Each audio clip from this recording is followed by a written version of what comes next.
तोहरा कदम के आहट से धड़केला हमार जियरा, ए हमार राजा जी।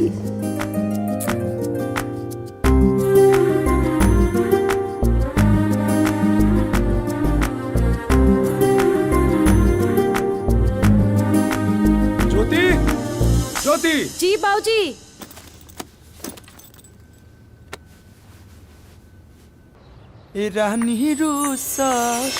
रानी रूसल कर मनावल करी, रानी रूसल कर मनावल करी तोहरा अखिया। अमर। जी मालिक। चलो बैठा। चलिए आई मालिक।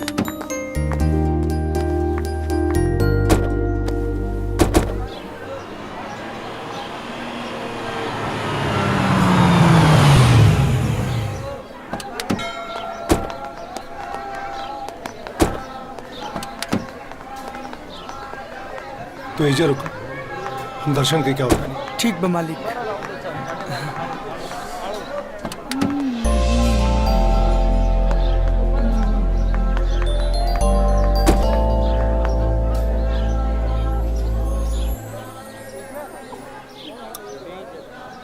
पंडित जी।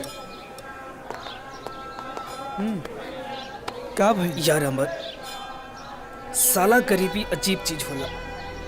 हट्ठा कट्ठा इंसान के जमीन पे गिरा देला। यार दर्द सहला जाला मोहब्बत लाल के, मोहब्बत के गिरी।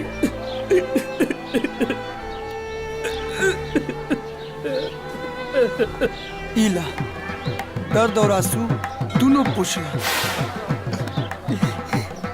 तोरा आँख में आंसू? यासु हमरा खातिर ना, तोहरा खातिर बहता यार। तू तब या कर यार, के हमरा से ब्याह करी? हम करब। ना अच्छा घर, ना ज्यादा खेत पधार,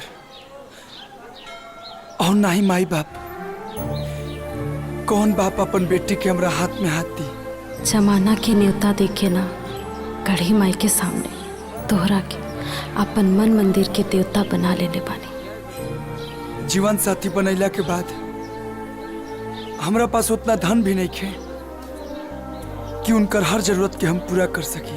जरूरत में बस आपके प्यार और आशीर्वाद चाहिए, श्रृंगार ना, बस आपके प्यार, सिर्फ प्यार चाहिए। यार, जब ऊपर वाला महतारी के कोख से जन्म दिवावेलन तो ऊपर वाला ही करम लिखेला। मोहब्बत लाल के मोहब्बत के क्रिया। ली जजमान, ले। जय कढ़ी माई। अमर। हाँ मालिक। चल। काजूगंज जोड़ी। ज्योति एक काम कर, ये लोगों के प्रसाद दे। जी। जय गढ़ी माई। जय हो गढ़ी माई।